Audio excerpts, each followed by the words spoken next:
Olá, eu sou a Priscila Batistão, sou médica de família de São Paulo e eu luto e quero viver num mundo sem homofobia e quero que os meus filhos vivam em um mundo sem homofobia e livre.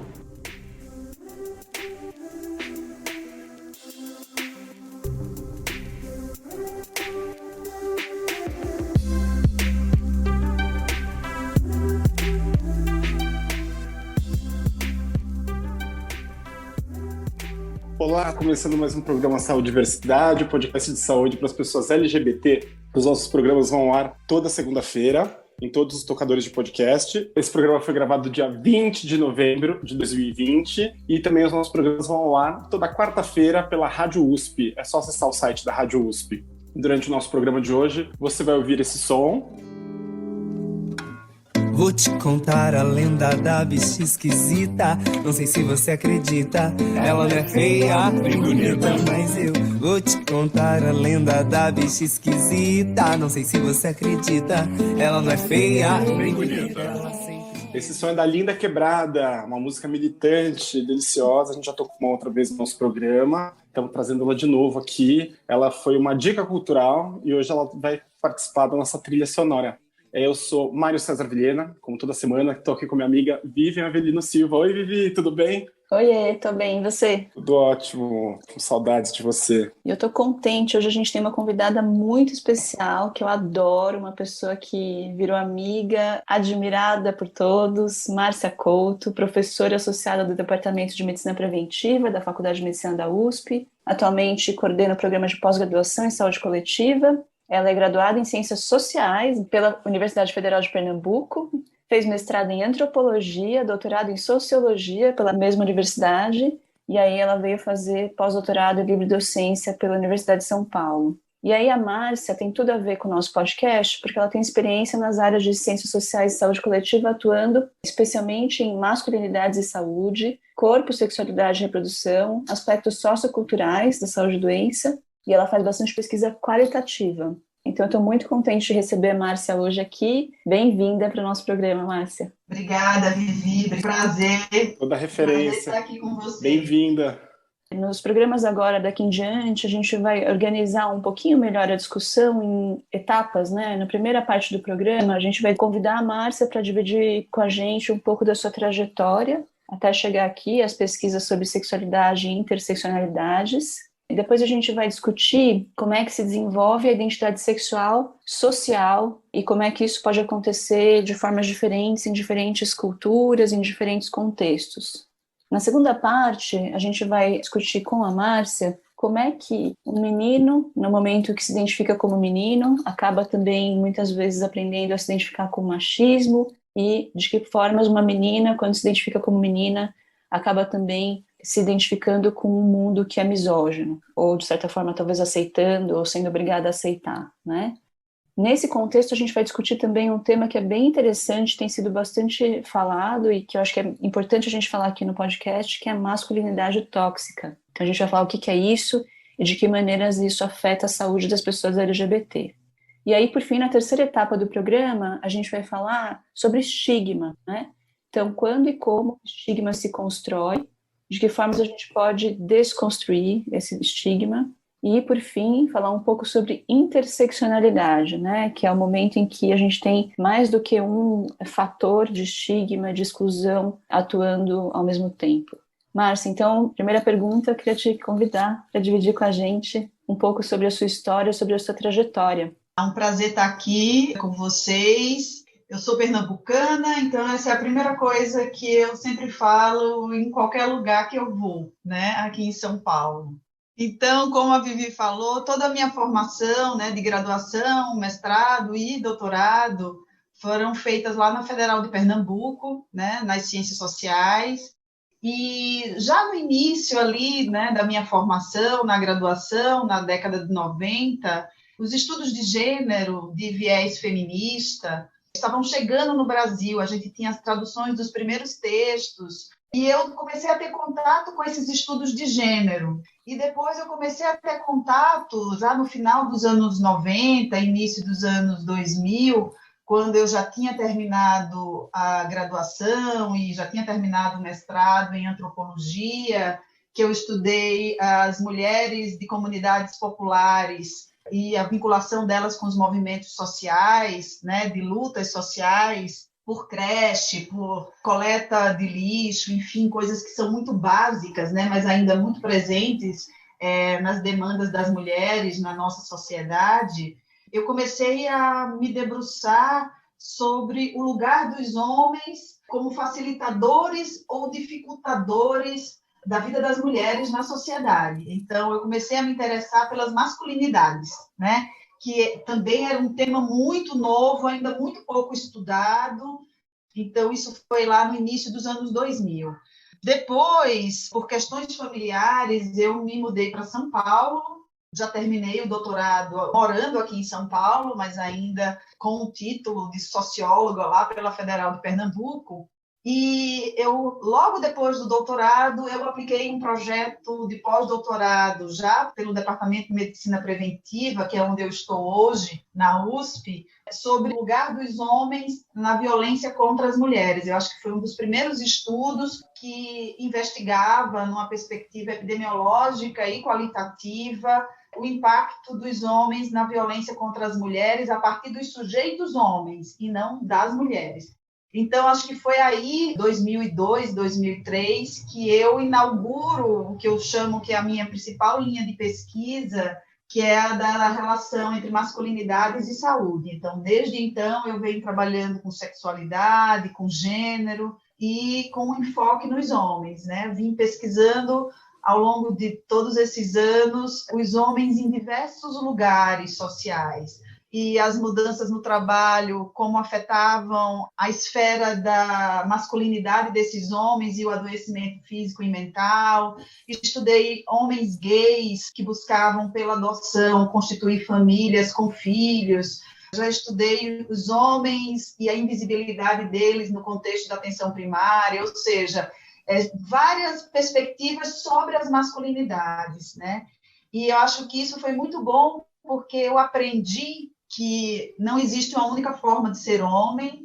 Os homens têm um papel, embora dominante na sociedade, em termos de status, prestígio e poder, mas, ao mesmo tempo que eles têm esse que a gente chama dividendo social, que eles já nascem tendo esse ganho só pelo fato de serem homens, ao mesmo tempo, esse dividendo é custoso para muitos desses homens, né? Então, eu trabalho numa perspectiva crítica e plural de estudos das masculinidades, muito tributário dos estudos do campo feminista e do campo de estudos de gênero.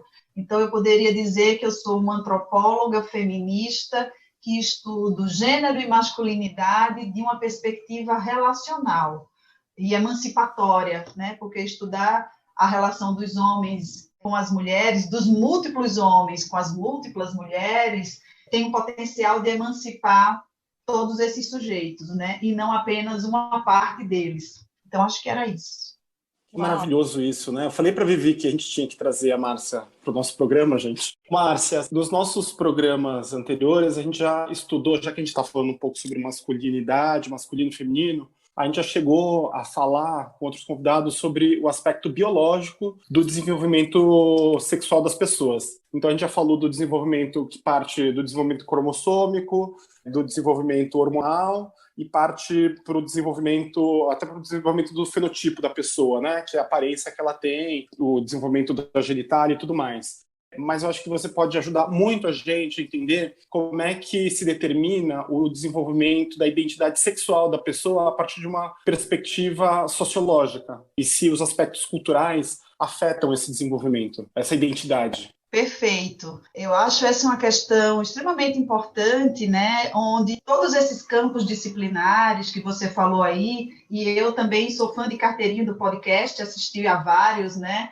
Queria dizer para vocês, queria começar dizendo que eu acho que não é no momento do nascimento ou da nomeação, né, de um corpo como macho ou fêmea que faz desse sujeito masculino ou feminino, né? Do ponto de vista antropológico e sociológico, a gente entende que a construção do gênero e da sexualidade se dá ao longo de toda a vida e de uma forma contínua e muito dinâmica, onde a gente não pode trabalhar com a ideia fixa de atributos de masculino e de feminino e de identidade, né, como algo fixo. Mas, do ponto de vista sociológico e antropológico, eu acho que uma pergunta que é importante é quem tem primazia nesse processo, né? Nesse processo que é complexo, dinâmico, da construção da identidade de gênero, da orientação sexual, né? E do ponto de vista da sociologia e da antropologia, a gente entende que as instâncias e os espaços sociais têm um poder muito importante, né? Um poder coercitivo nos nossos corpos, pelas marcas que essas estruturas sociais e essas instituições, elas imprimem, né, nesses corpos, né, nos nossos corpos, na verdade, né? Então, se a gente for partir para uma resposta muito definitiva, ela será sempre, talvez, ingênua ou inadequada, né? Porque a construção de gênero e da sexualidade vai se dar através de inúmeras aprendizagens práticas, né? Ela se insinua em diferentes situações, elas são empreendidas, às vezes de modo explícito, às vezes de modo dissimulado, por influências de inúmeras instâncias sociais e culturais. Então, eu diria que, do ponto de vista socioantropológico, esse processo de construção da identidade, ele é sempre minucioso, sempre sutil, sempre inacabado. E a gente sempre tem a tendência a olhar para algumas instituições, como família, escola, igreja, o ambiente jurídico, né, e mesmo a medicina e a prática médica, como instâncias que são importantes nesse processo constitutivo, né, e que cada vez mais são chamadas, vamos dizer assim, na nossa sociedade contemporânea, a se posicionar sobre como entendem esses processos, né, de definição e de constituição, melhor dizendo, das identidades de gênero e das orientações sexuais, né? A gente sabe também, né, que o campo dos estudos da história vai ser fundamental também para fundamentar aquilo que a gente, na sociologia e na antropologia, chama de construcionismo social, que é, vamos dizer, uma perspectiva que ajuda a gente a entender esses parâmetros sociais dinâmicos e complexos acerca da sexualidade e do gênero, né? Então, para os construcionistas, sexualidade e gênero atuam como dispositivos. Michel Foucault é uma dessas grandes referências que vai trabalhar desde essa perspectiva, a perspectiva dos dispositivos, né, que são permeados por esses valores culturais que são produzidos, como o Mário perguntou, em contextos sociais, econômicos, históricos e políticos muito concretos. Então, a gente pode pensar na sexualidade e na forma como cada um de nós expressa os desejos, busca o prazer, né, como algo não atomizado, mas como uma rede entremeada por todos esses processos históricos, políticos e culturais, né? Então, da perspectiva construcionista, que é essa que traz a antropologia, a sociologia, mas também a história, a questão não é o sentido das práticas individuais simplesmente para os sujeitos, mas como cada sujeito tem o potencial de viver essas suas práticas sexuais em determinados contextos políticos, sociais e históricos. Mas, Márcia, então, se a gente fosse tentar dar exemplos práticos, né? Você tem diferentes culturas, diferentes momentos do tempo, e aí, então, mesmo que você tenha lá a sua genitália externa, suas gônadas, seus hormônios, né? Você sofre continuamente influência desse ambiente, você é construído com influência desse ambiente múltiplo, social, cultural, que vai determinar, então, não só que você se identifica como homem ou mulher, mas como você deve se comportar uma vez sendo homem e mulher, é isso? Isso. Então, na verdade, o que essa perspectiva vai mostrar, e aí depois já vou um pouco antecipando a discussão, né, sobre interseccionalidade, é que se ser homem ou ser mulher e se identificar como heterossexual, bissexual, homossexual, assexual, é algo que tem, vamos dizer assim, o aspecto singular de cada experiência, de cada sujeito, como ele vai se constituindo, o seu desenvolvimento psicossocial, ao mesmo tempo, toda essa dinâmica individual desse desenvolvimento psicossocial é atravessado por questões da geração desse indivíduo, do tempo histórico desse indivíduo, da classe social na qual ele se situa, das relações raciais que estão estruturando aquele momento do nascimento e da vida adulta dele, né, das relações de gênero, do machismo na sociedade, da homofobia, e de como esse sujeito se confronta com todas essas relações, né, desses que a gente chama marcadores sociais da diferença, cujos principais são classe social, gênero, raça, cor, orientação sexual, mas também a gente tem outros marcadores, como religiosidade, como geração, como ser portador de alguma deficiência, né, ou incapacidade. Então, tudo isso vai situar esse sujeito no mundo. Judith Butler é uma teórica de gênero muito famosa, muita gente conhece, e ela tem uma definição que eu acho bárbara. Ela diz que gênero é a forma de viver os corpos no mundo, né? Ela trabalha numa perspectiva de performance de gênero, né? Então, se gênero é a forma de viver os corpos no mundo, o que é esse mundo? Esse mundo é social, permeado por relações de poder, onde todas essas dimensões de classe, raça, gênero, geração, religiosidade, política, economia estão colocados, né? Entendo, faz todo sentido. Tanta informação, assim, eu gosto de sempre ilustrar com, acho que até para a gente se aproximar de quem está ouvindo a gente, e com fatos, coisas da vida real, assim, coisas da minha experiência, né, Márcia? E você falando me lembra muito quando eu era criança. Eu sou uma pessoa que não tem a ver ser do bem e do mal, mas eu sou pacífico, eu não gosto de briga, né? E eu sempre apanhei do meu irmão e da minha irmã em casa. E o meu pai, quando ele vinha repreender a gente, ele batia em quem me bateu e ele vinha me bater também porque eu tinha que aprender a ser macho. Então ele falou assim, eu vou bater no seu irmão, porque você não pode fazer isso, e você tem que aprender a ser macho, né? E é muito maluco, assim, o quanto a nossa sociedade, ela é binária, né? A nossa sociedade é heteronormativa, judaico-cristã, etc. Eu repito tantas vezes aqui no nosso programa, e você está explicando, agora esmiuçando tudo isso, com tanto detalhe, ela resume tudo a macho e fêmea, né? Então aí eu acho que tem esse binarismo também dentro dessa perspectiva do construcionismo social, né? É algo que é datado, é algo que tem uma história, né? E que tem um embate em campos simbólicos do que a gente chama de uma dominação. A gente tem uma hegemonia, a gente está disputando narrativas, a gente está disputando espaços, né? E quando a gente tem aí o binarismo como a hegemonia, a gente precisa se situar frente a isso, né? Não simplesmente para tirar o binarismo e essa possibilidade de uma classificação binária. Não é só isso que se trata, mas se trata de pensar criticamente como esse binarismo se constituiu e o que é que ajuda a reprodução desse binarismo até hoje. E quais são as saídas possíveis, né? Então, não é simplesmente jogar tudo fora, mas pensar criticamente sobre os processos sociais, né? A gente está nesse papo maravilhoso com a Márcia Couto, que é mais eloquente impossível, com esse sotaque delicioso, e hoje a gente está com esse som incrível. Vou te contar a lenda da bicha esquisita. Não sei se você acredita, ela não é feia, bem bonita, mas eu vou te contar a lenda da bicha esquisita. Não sei se você acredita, ela não é feia, bem bonita.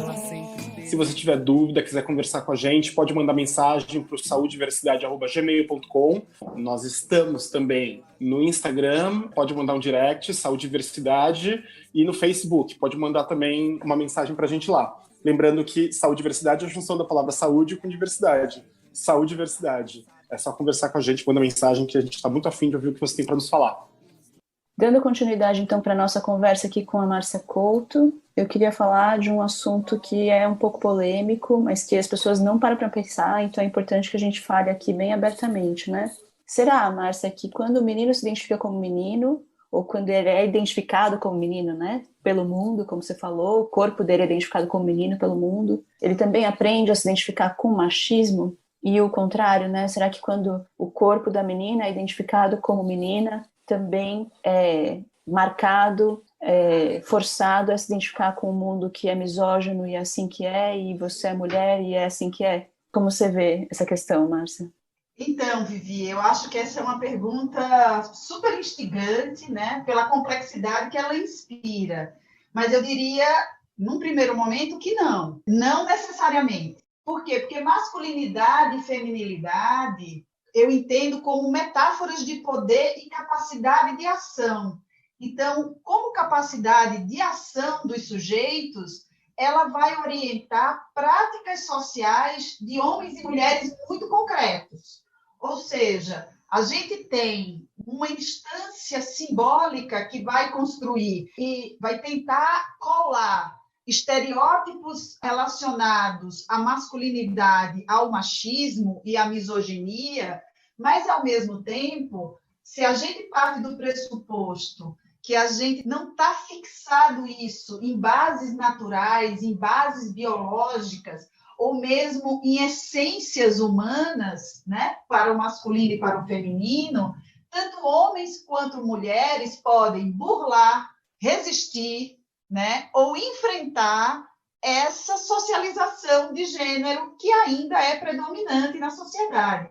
Então, por isso que eu digo que, a princípio, não, o menino não necessariamente, por ser menino, vai se identificar com atitudes machistas. E nenhuma menina vai também aprender necessariamente, embora ela aprenda necessariamente a lidar com um mundo misógino, né, ela pode, vamos dizer assim, fugir desse lugar de submissão a esse mundo misógino como mulher, né?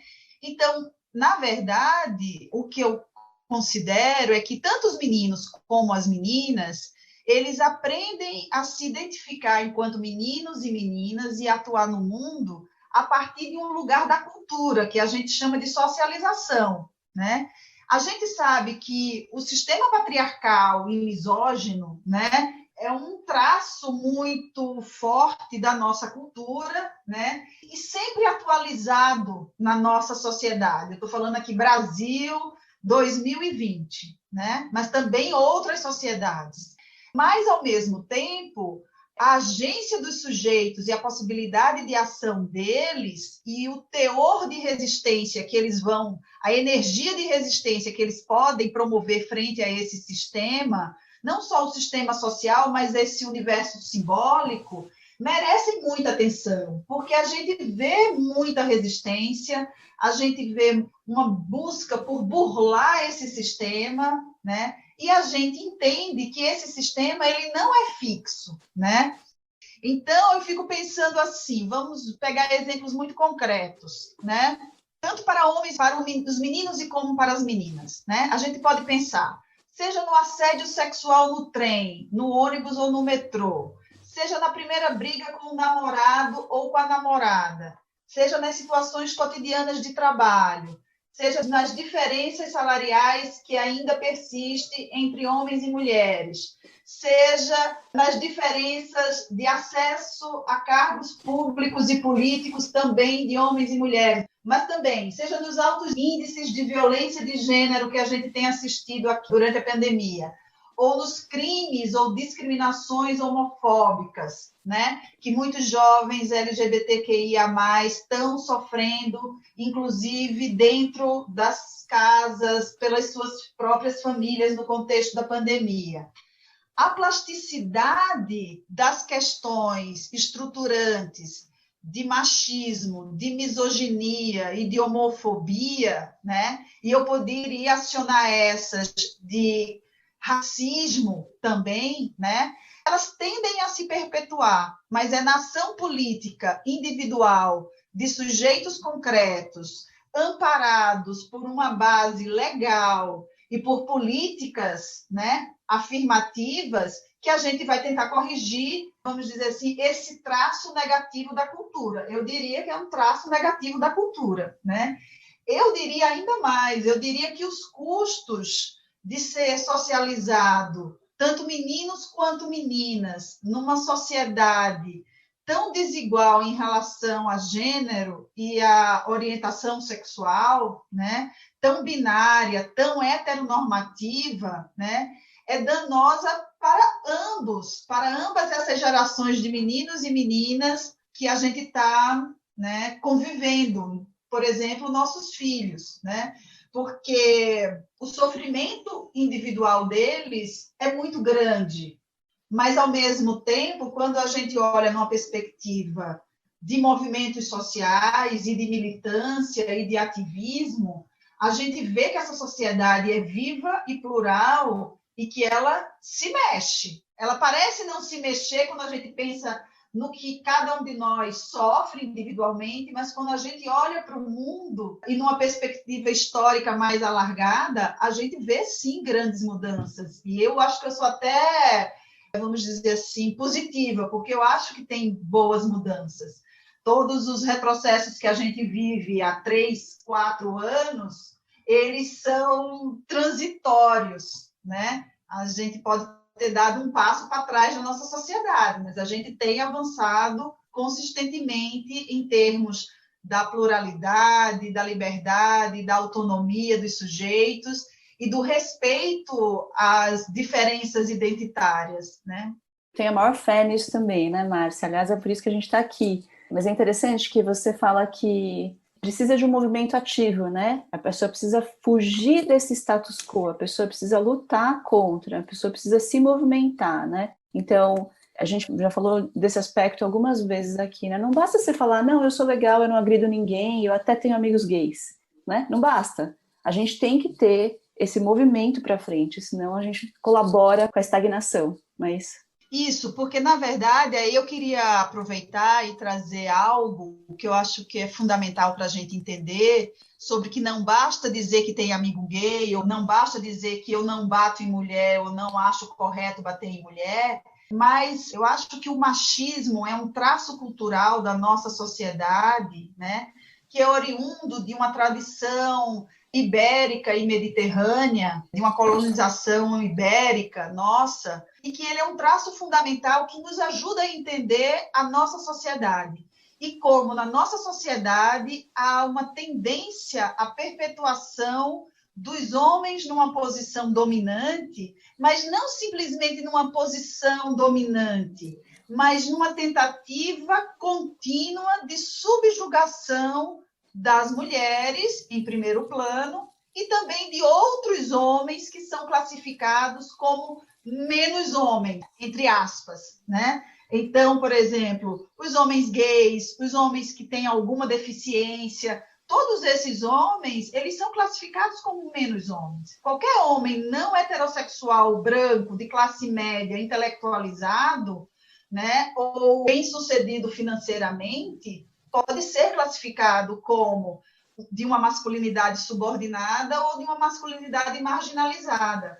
Então, na verdade, o que a gente precisa é romper com um traço cultural, né? Eu sempre falo para os meus alunos de graduação que o machismo é um traço cultural arraigado na nossa sociedade, não fixo, mas muito arraigado na nossa sociedade, e o feminismo é uma instância de luta política, né? Primeiro pela equiparação das desigualdades entre homens e mulheres, mas fundamentalmente por uma perspectiva emancipatória para homens, os vários homens e as várias mulheres na sociedade, incluindo os homens gays, as mulheres lésbicas, os homens e as mulheres bissexuais, as mulheres negras, os homens negros, enfim, toda essa pluralidade de sujeitos, porque a gente não é só homem ou mulher, né? A gente é homem ou mulher, heterossexual ou não, com referenciais de classe, com referenciais de cor e de raça, né, de uma determinada geração. Então, a gente não é uma coisa única, ser homem ou ser mulher, né?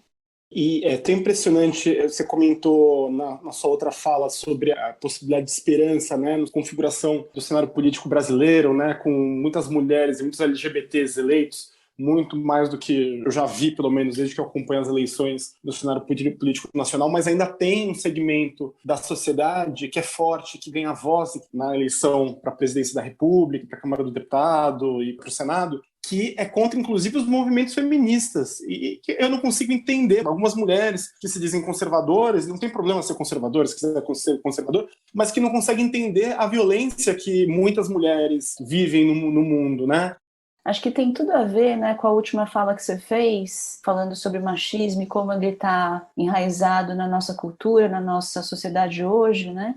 O que é masculinidade tóxica, que a gente fala tanto hoje em dia? É machismo? É a mesma coisa? O que é?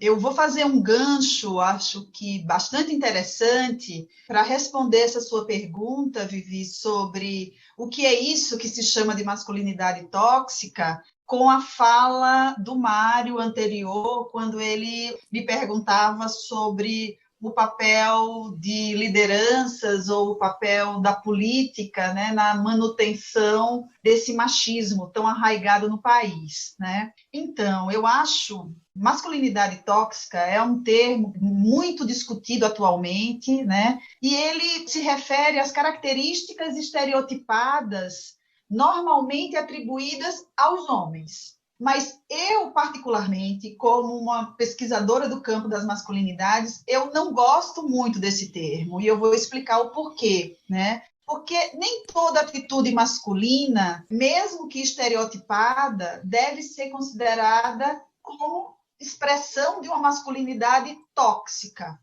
simplesmente pelo fato dela estar reproduzindo estereótipos que são hegemônicos socialmente atribuídos às masculinidades.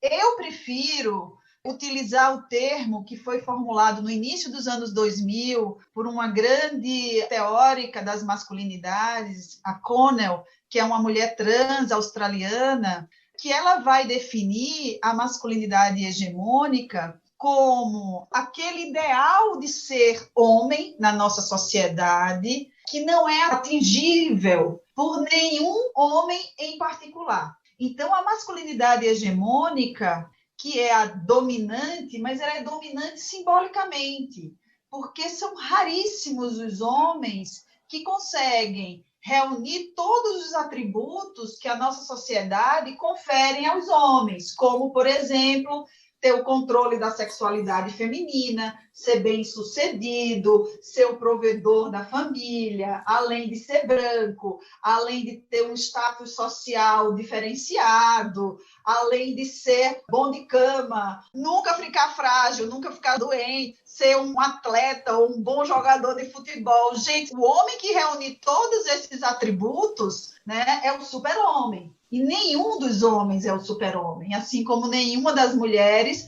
também consegue reproduzir todos os atributos da grandiosa mãe, cuidadora, maternal, protetora, responsável, trabalhadora, feminina, vaidosa, bonita, inteligente. Quem consegue reproduzir tudo isso, né? É muito difícil. Mas a masculinidade hegemônica, né? Ou seja, menos do que algo que é atingível, é algo que se busca atingir. É o espelho para os homens. E nesse espelho para os homens, como essa masculinidade está assentada na relação com a diferença, essas diferenças são as mulheres, que estão colocadas num polo de hierarquia inferior, e outros homens, como, por exemplo, os homens gays ou bissexuais, que também são considerados num polo de hierarquia inferior. E essa masculinidade hegemônica, quando alguém vai buscar atingir ela com base em todos esses atributos e de uma forma, vamos dizer assim, que se executa o poder e a violência sobre o outro para manter os atributos de ser homem na sociedade, ou seja, se ele vai usar o recurso à violência,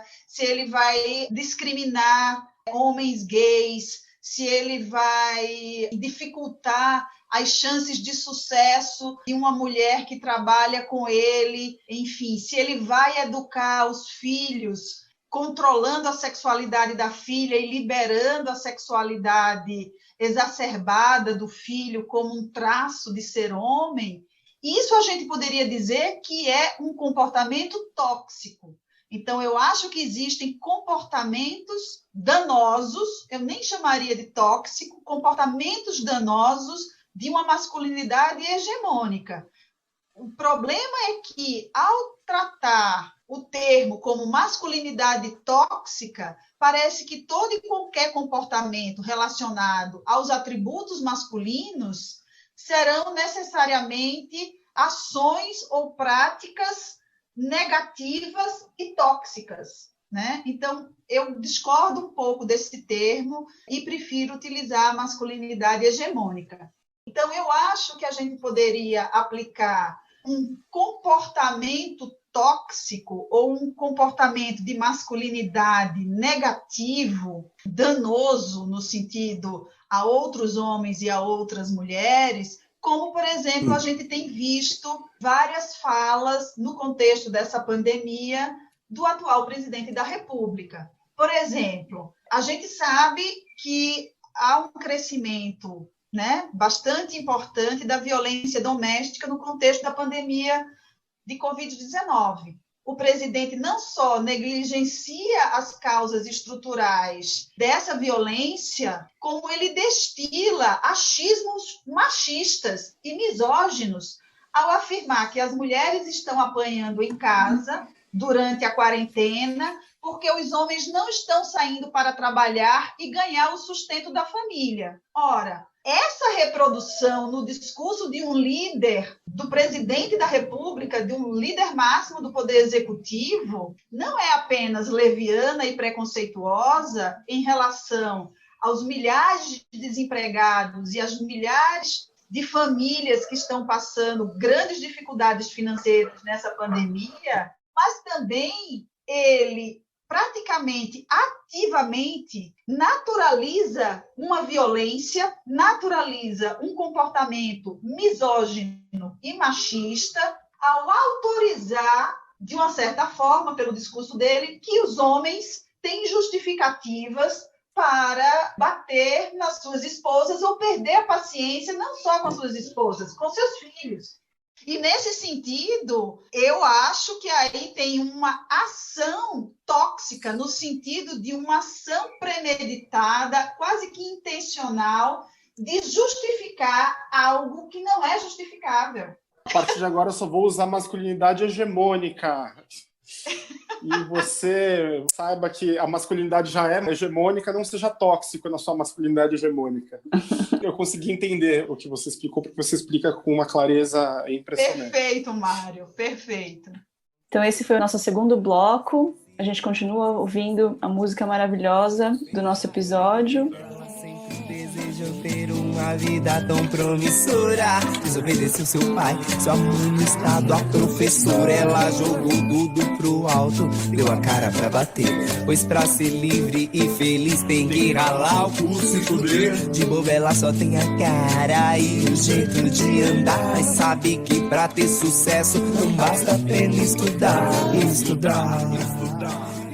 Vamos começar então, Márcia, nosso terceiro bloco, que tem também perguntas bastante provocativas aqui. Então a gente estava falando desde o início, né, como a identidade sexual, social depende do mundo, né? O mundo é que enxerga, caracteriza os corpos como menino ou menina, né? E aí o mundo também caracteriza muitas vezes o certo e o errado, o bom e o ruim. E aí, Márcia, eu queria te perguntar, quando e como o estigma contra o diferente, o errado, a minoria vai se construindo? E como é que a gente consegue desconstruir esses conceitos?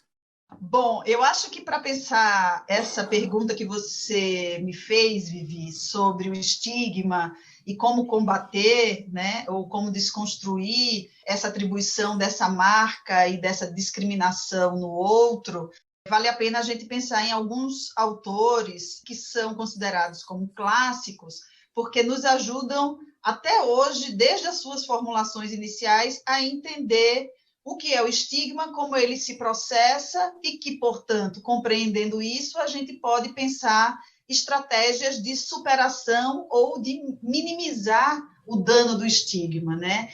E esse autor é o Goffman, nasceu em 22 e morreu em 82, e ele vai nos mostrar que esse termo estigma vem dos gregos, que criaram o termo para se referir a sinais corporais com os quais se procurava identificar algo extraordinário ou mal no status moral de quem portava essas marcas, né? Então, esses sinais apresentavam ou denotavam que aquele portador daquela marca deveria ser evitado, especialmente em lugares públicos.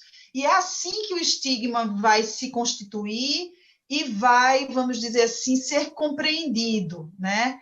Mas eu acho muito interessante, né, que, sobretudo no contexto da epidemia do HIV/AIDS, né, sobretudo nas suas primeiras décadas, como essa marca de ser portador do HIV e, sobretudo, nos primeiros anos da epidemia, do adoecimento e das mortes, sobretudo em determinados grupos sociais, né, muito específicos, e eu aqui queria trazer especificamente o grupo dos homens gays, né, homens que fazem sexo com outros homens. Desde então, começou a compreender que essas marcas não são atribuídas pela sociedade de uma forma simplista. Não é estar adoecido, é o que aquele sujeito que está adoecido carrega de uma forma anterior ao próprio adoecimento.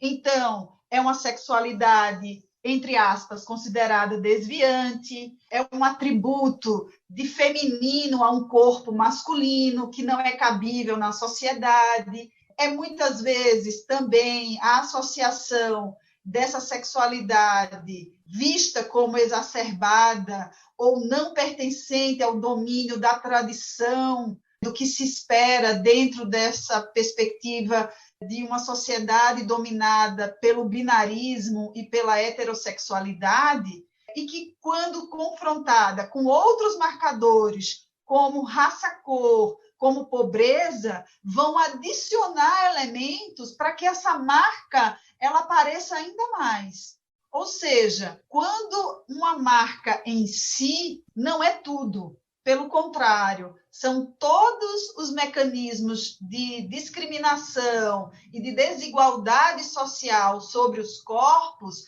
que vão fazer essa marca aparecer mais e mais.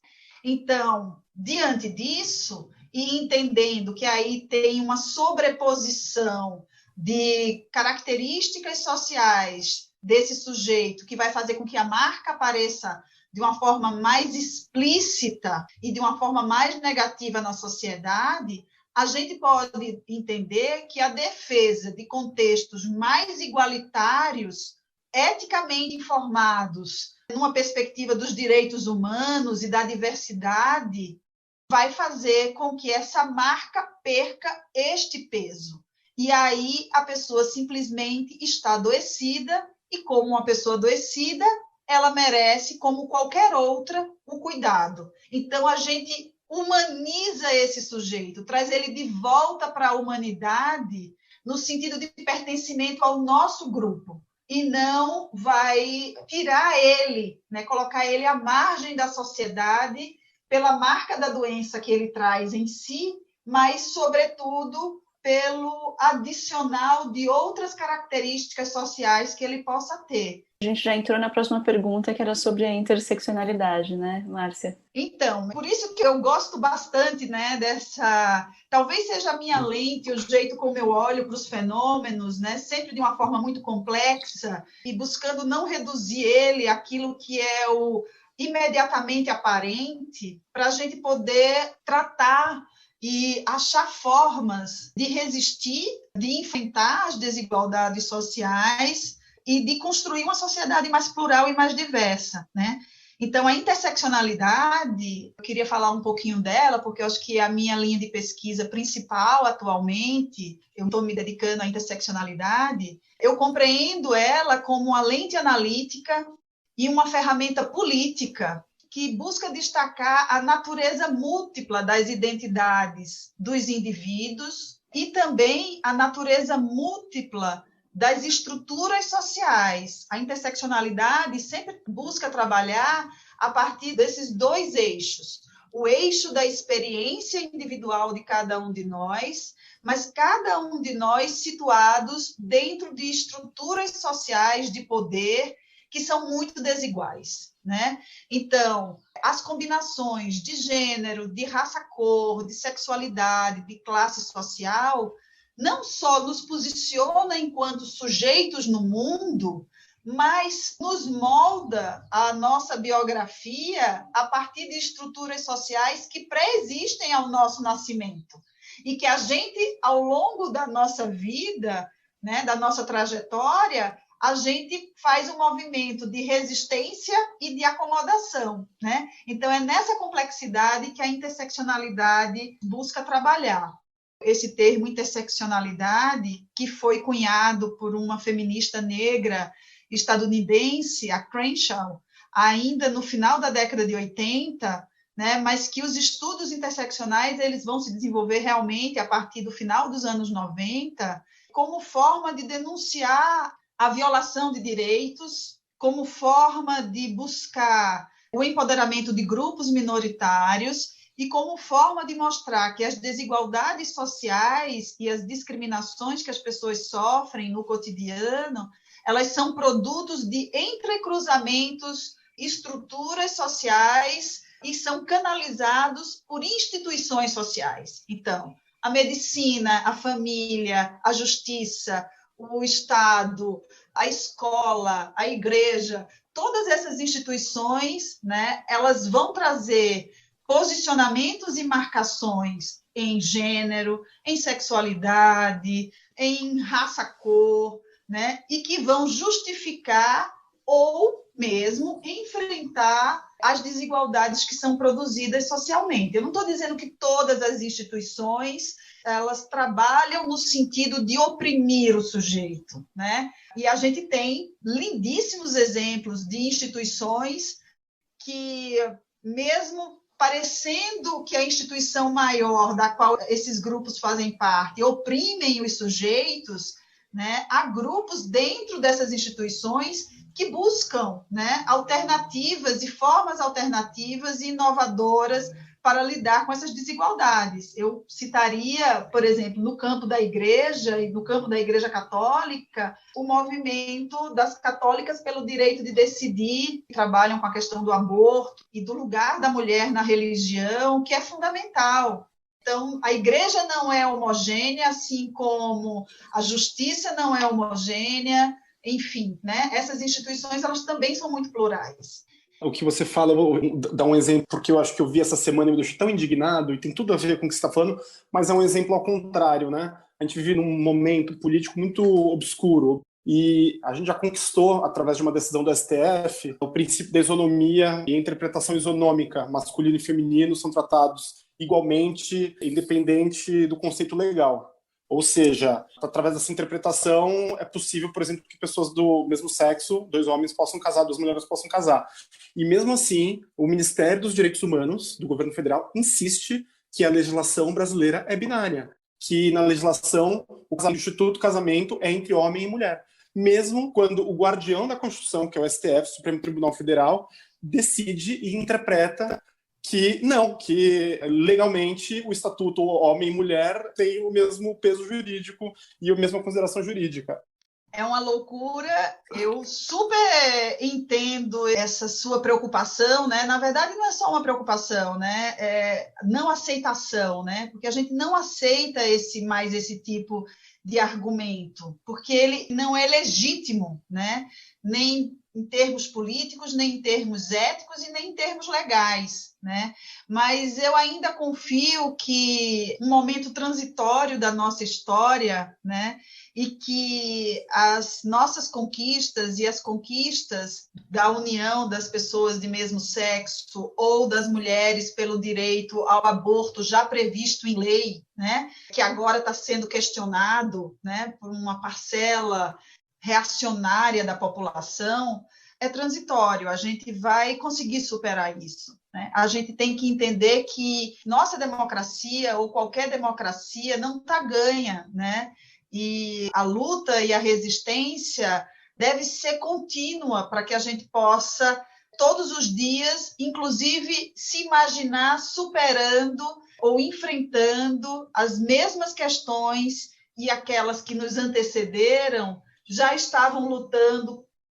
Então, eu acho que a interseccionalidade é uma perspectiva ainda muito jovem no campo das ciências sociais e mais ainda, né, nos estudos em saúde, mas ela tem um potencial de agregar contribuições desses dois campos de conhecimento que cada vez mais, diante de fenômenos complexos e de dinâmicas sociais muito particulares, vão precisar dialogar e vão precisar conversar. Então, eu aposto muito que a interseccionalidade, sim, vai trazer grandes contribuições para o campo da saúde e, especificamente, para o campo do HIV. Eu fiquei pensando aqui também para as pessoas trans, assim, né? Como a sociedade pode, a partir dessa perspectiva, dessa lente, como você colocou, pode tender à transgeneridade, à travestilidade, que é tão mal compreendida ainda nos dias de hoje, né? Perfeito, né? Eu acho que... Por quê? Porque quando se articula a questão de gênero e sexualidade, separando essa dimensão da identidade de gênero, né? E da orientação sexual, e, ao mesmo tempo, trabalhando elas numa relação de complexidade e não de binarismo, já é uma perspectiva interseccional, porque a gente já está articulando duas categorias, a categoria de gênero e a categoria de identidade sexual. Isso, quando a gente pensa nas pessoas trans, mas, sobretudo, nas travestis, e no fato de que a grande maioria das travestis, elas têm condições de vida muito adversas, a gente já tem mais uma outra sobreposição, que é a sobreposição da classe social em articulação à identidade de gênero e à orientação sexual. É muito importante que as pessoas consigam pensar nesses componentes, né? Se não tiver capacidade ou interesse em tão profundamente compreender os fenômenos, pelo menos reconhecer que eles existem, né? E que não é a mesma coisa ser gay preto e gay branco, ser trans, pobre, junto, né? Todos esses fatores acabam se somando e provocando barreiras e problemas que são complexos e são diferentes do que simplesmente você ser só pobre ou só trans, né? São interações diferentes.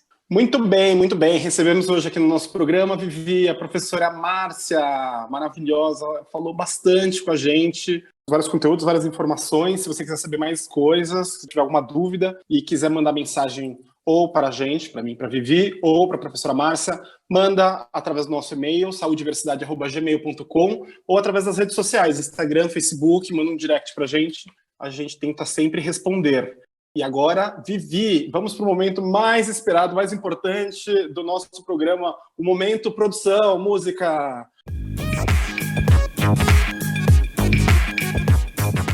Cultura transviada. Nesse momento, a Vivi, eu e os nossos convidados, o convidado da semana, trazemos uma dica cultural, pode ser um livro, série, filme, um blog, um outro podcast, qualquer coisa. E nós vamos começar, como sempre, com a nossa convidada de honra, mais do que especial. Márcia, qual é a sua dica cultural da semana? Que bom, gente. Muito feliz de estar participando. Eu tenho duas dicas culturais. Uma muito mais conectada à temática LGBTQIA+, que é um filme que ganhou 2 Oscars. Ganhou o Oscar de melhor filme em 2017 e o de melhor roteiro adaptado. Chama Moonlight, muita gente já deve ter visto, e quem não viu, vale a pena ver, e quem já viu, mas poderia ver novamente a partir de uma lente dessa discussão que a gente fez hoje, da construção social da sexualidade, da identidade de gênero, do estigma interseccional, e principalmente da perspectiva da interseccionalidade. O que é que me chama muito a atenção nesse filme, porque eu escolhi ele? Porque o filme retrata momentos da vida de um garoto negro que mora na periferia de Miami.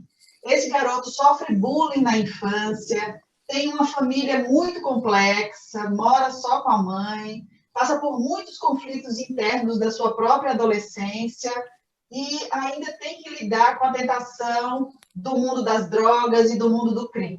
Então, ele traz muita complexidade social, mas ele também traça algo que eu acho que é essencial nessa discussão que a gente fez hoje de interseccionalidade, que é uma perspectiva que lança luz para entender os aspectos estruturais da nossa vida em sociedade e como eles se articulam para promover maior desigualdade ou maiores dificuldades de ser gente no mundo, de experienciar a vida como ela é. Então, o que chama muita atenção é que tem toda essa dinâmica social complexa de corpo, que ele é um garoto negro, de ser morador de uma periferia, de estar envolvido ou buscando evitar o envolvimento com drogas, o bullying na escola, todos os aspectos institucionais e estruturais, mas me chama muito a atenção que o palco, o pano de fundo da narrativa são os conflitos internos, subjetivos dele próprio. Então, eu acho que é um filme que vale a pena a gente até rever com esse olhar para a gente entender a interseccionalidade. Uma outra dica é um livro. Esse eu escolhi de uma autora brasileiríssima, vamos dizer assim, da melhor estirpe das nossas escritoras, que é a Conceição Evaristo, que é uma mulher negra da área da literatura, não só escritora, mas como professora de literatura. O livro dela é um romance, né, que tem muitos traços autobiográficos, chama Ponciá Vicêncio, é a história de uma mulher descendente de um quilombo em Minas Gerais, e vai trazer aí toda a questão dessa interseccionalidade de raça, cor, né, de condição social, né, de uma família de ex-escravizados, e do adoecimento mental pelo fato de ser mulher e pelo fato de todas as violências sofridas ao longo da vida. É uma história belíssima, a história de Ponciá Vicêncio, né? Uma mulher pobre, oriunda de uma família de ex-escravos. Para vocês terem uma ideia, o nome dela, Vicêncio, é o nome de todas as pessoas que pertencem à comunidade rural onde ela nasceu, porque todos são proprietários de um grande senhor de terra, cujo sobrenome era Vicêncio. Então, se você é escravizado, você recebe, muitos recebiam o nome dos seus proprietários, né? Então, esse livro da Conceição Evaristo, que chama Ponciá Vicêncio, se vocês querem ler um bom romance maravilhoso de uma escritora negra que ainda é pouco conhecida no público em geral, mas que é de uma leitura muito forte e uma intelectual incrível, eu acho que super vale a pena. Muito bom. Me arrepia só de ouvir. Vivi, e a dica cultural da semana? Mara, minha dica cultural é uma dica que tem a ver com o mundo do HIV, na verdade, né? Eu quero sugerir para as pessoas buscarem as atividades múltiplas de artes plásticas e filmes do Derek Jarman. Derek Jarman é um inglês que morreu em 94, vítima de complicações da AIDS. Ele era um artista plástico de várias atuações, né? Tanto em pintura, quanto em filmes, quanto em design artístico, vários tipos de vários setores, né? E ele, como artista plástico, ele fez algumas obras que tiveram a ver com a doença dele, então ele desenvolveu a AIDS lá no começo da década de 90, época em que a gente ainda não tinha tratamento antirretroviral potente, e adoeceu e teve um citomegalovírus no olho. Ele viveu essa coisa de ser artista plástico e ficar cego, né? E Nossa. um dos filmes dele chama Blue, é um filme que ele é inteiro, a tela é só um azul saturado, não tem mais nada de imagem, que era o que ele ficou enxergando depois que ele teve a alteração ocular do citomegalovírus. E aí ele fez poesia e fez artes, fez pinturas e fez esse filme que era um azul saturado inteiro, o filme inteiro é só uma tela azul, só que com os diálogos dele conversando com os médicos, dele conversando com os amigos, dele conversando com familiares sobre infinitude sobre a evolução da doença, sobre como ele estava lidando com aquilo tudo, sobre as coisas que as pessoas falavam, que às vezes machucavam e às vezes davam força para ele. Então é muito intenso, assim, é muito forte a produção artística dele no final da vida. E eu acho que ele conversa também um pouco com essa coisa da interseccionalidade, pelo fato de ser gay e viver com HIV. E ele foi um cara que assumiu ser gay e que militou por ser gay numa época em que ser gay era muito difícil. E a produção artística é muito incrível, é muito impactante, assim, eu recomendo bastante para as pessoas. Muito bom, demais. E você, Mário? Eu tô até aqui, assim, ó, mas minha dica cultural é uma animação, é uma releitura que está passando atualmente nos streamings, e a She-Ra continua lutando para proteger Etéria contra as forças do mal, mas nesse momento ela se assume gay. E no último episódio de uma das temporadas ela acaba dando um beijo. Tem um beijo no seriado, é uma coisa que não é a coisa mais importante do seriado, porque o mais importante é proteger a Etéria, mas acontece e desmistifica essa questão, principalmente para jovens adolescentes, de que beijar uma pessoa do mesmo sexo, ser gay, é errado. Assim, é muito importante, e a gente está trazendo aqui porque existem muitos adolescentes, jovens, que são gays, LGBTQIA+, e que sofrem muito bullying, exclusão. Então, quanto mais houver a gente naturalizar isso, desmistificar isso, mais importante é para a gente ter uma sociedade de paz.